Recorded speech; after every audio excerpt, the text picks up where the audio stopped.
Welcome back, everyone. It's Charlie. There's a new Marvel report going around about a new project they're working on involving Henry Cavill coming back as a totally different character than his Wolverine, and Glenn Powell, of all people. So we'll break it all down because it sounds like the answer to a couple really big deep-cut Easter eggs and references that go back to Avengers Infinity War and what they were doing during Marvel Phase 2, Phase 3, and now what they're doing going forward in Marvel Phase 7 after Avengers Secret Wars.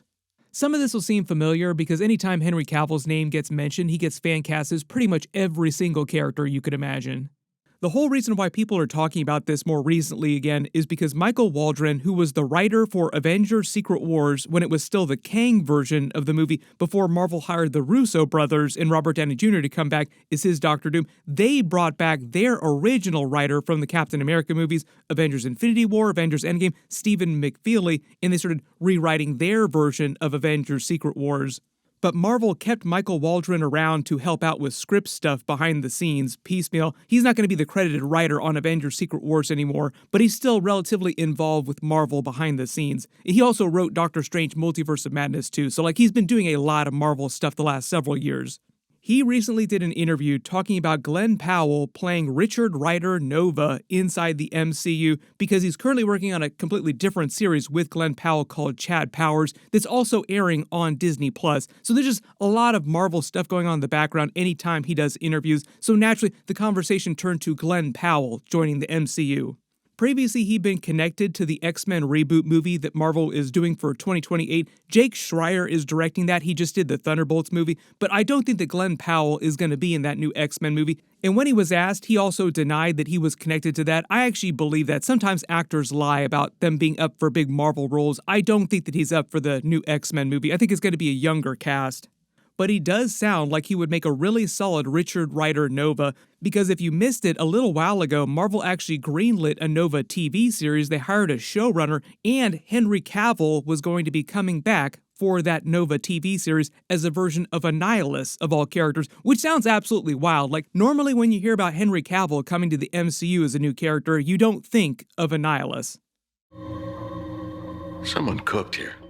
But one of the big things that Marvel is doing going forward in Marvel Phase 7, in addition to their mutant saga, they're doing a lot of X-Men-based stuff. They're also doing a lot more cosmic stuff. Nova is just a big part of that. They were originally going to be doing Nova before Avengers, Doomsday, and Secret Wars, but they just pushed a lot of stuff that wasn't multiverse-related till after Secret Wars. So it just sounds like they put Nova on a shelf for a couple years till after Secret Wars, then they'll come back to it. If you haven't been keeping up with the Marvel news the past several years about different projects that they've been trying to get off the ground, they've been trying to do Nova for a long time. There have been several different actors attached to it, but this sounds like it has the best chance of going and would be so hard. It would go so hard. Henry Cavill versus Glenn Powell in a Nova TV series, then a bunch of Nova movies and other MCU cosmic movies. That would just be amazing. You can all let me know what you think about Henry Cavill playing a version of Annihilus in the MCU. It would probably be vastly different from what you know of comic book Annihilus. It would probably be able to see his face as Henry Cavill at some point, so they'd have to make some major changes so that they could have him walking around looking like Henry Cavill. This isn't even the first time that Marvel has tried to do Annihilus inside a big MCU movie. James Gunn almost introduced him during Guardians of the Galaxy 3, and it sounds like they tried to introduce him during the Marvels movie at one point. This is the breakdown of the pitch that Marvel was giving to writers for their Nova series, how they wanted the story to actually play out with the characters, and how they're going to do Richard Rider Nova in Annihilus. So it's obviously about Richard Rider Nova, and Marvel had reached out to writers and asked them to pitch for a Nova TV show with Annihilus as the main villain, like I said. They also requested the story feel young and sexy, capturing the energy of 80s military movies. You can decide what you think that means. But at the time, the basic pitch for the series was a Starship Troopers type of story with Richard Rider in the Casper Van Dien arc as a sort of cocky young jerk who falls in love with Namorita from the comics, then joins the Nova Corps and gets assigned to a backwater outer rim-like planet. His planet winds up being one of the first ones caught in the Annihilation Wave as it begins to sweep across the MCU universe. They were pitching the Annihilation Wave as sort of like the Bugs in the Starship Troopers storyline, really leaning into the theme of how the Nova Corps uses propaganda to police the galaxy and recruit new members. So it was a bit of a darker spin on the Nova Corps, sort of the way they treat the military during the Starship Troopers storyline. They weren't going to kill off Annihilus during the series. He was going to appear in other Marvel projects after that. And I don't think they were going to completely stop the Annihilation wave. I think it was just going to be a big part of it. Based on the way they've been pitching the Richard Rider Nova story, he'd be a much younger recruit to the Nova Corps, pretty green, kind of like a Starship Troopers type situation, making more Starship Troopers references, on one of his first missions, being put on this backwater planet where the Annihilation wave then shows up. So it would be sort of like him being thrown into the deep end on his first day on the job. Like, first day, boom, Annihilus shows up. But I think because this is meant to take place after the events of Avengers Infinity War and Avengers Endgame, when Thanos had absolutely wiped the Nova Corps to get the Power Stone at the beginning of Infinity War, I think this would be Richard Rider helping rebuild the Nova Corps. There were a lot of theories about them using that deleted scene from the beginning of Infinity War. There was like a whole deleted sequence of Thanos coming to Xandar to destroy the Nova Corps to get the Power Stone. The people were thinking they were going to use that as the sort of lead-off for the beginning of the Nova series in his origin story in the MCU. But now it kind of sounds like they're doing something completely different with the character, and they're just kind of jumping way past that in the timeline. And because they mentioned Namorita during his storyline in the Nova series, a lot of people are wondering, the character that they actually introduced during Black Panther Wakanda Forever was Namora, who in the comics is Namorita's mother. Namorita was introduced in the Nova comics and then teamed up with him on a New Warriors team. That was their whole connection. Marvel did try to make a New Warriors TV series, but based on the Squirrel Girl roster, like completely different roster of characters. They filmed a pilot episode back in the day, but the network that was going to air the series Freeform canceled it after deciding to pivot their strategy. I think because they figured out that the series would be too expensive for them to make, required too many special effects. That's actually the same network that did wind up releasing the Cloak and Dagger series. A lot of people asking if we'll ever see them in the MCU again. Like, are they going to canonize Cloak and Dagger to the MCU? Maybe at some point. We'll see about that. There are a couple deleted scenes from that New Warriors pilot that leaked out, but never the entire actual pilot episode. So if anybody does have a bootleg copy of that New Warriors pilot, let me know, for reasons. Henry Cavill is probably one of the busiest people in Hollywood right now. They just went full steam ahead with his Warhammer TV series and the movies that he's making for them. It's going to be a TV series first, and I think in success, they will do Warhammer movies, but that's going to be at Amazon. There are a lot of characters from the Warhammerverse, the universe that I want to be, but I can only really be one, because once I'm one, then I can't be others. So I do think in success, that Warhammer TV series will make him relatively unavailable for a lot of other big long-running TV series or big movies that he can't film in between seasons.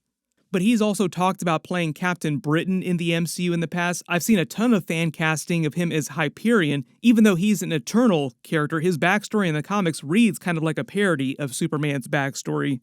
And remember, if he does wind up on that Nova series, whoever he would be playing, it would basically kill any chances of him playing other characters in the MCU going forward.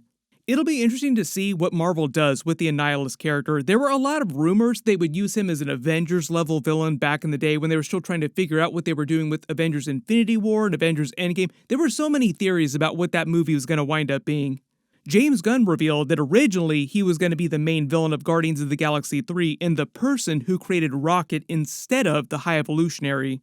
Annihilus was originally a Fantastic Four villain from the Negative Zone. They explored the Negative Zone during the 2015 Fantastic Four movie. It's meant to be kind of like an alternate dimension of pure antimatter energy.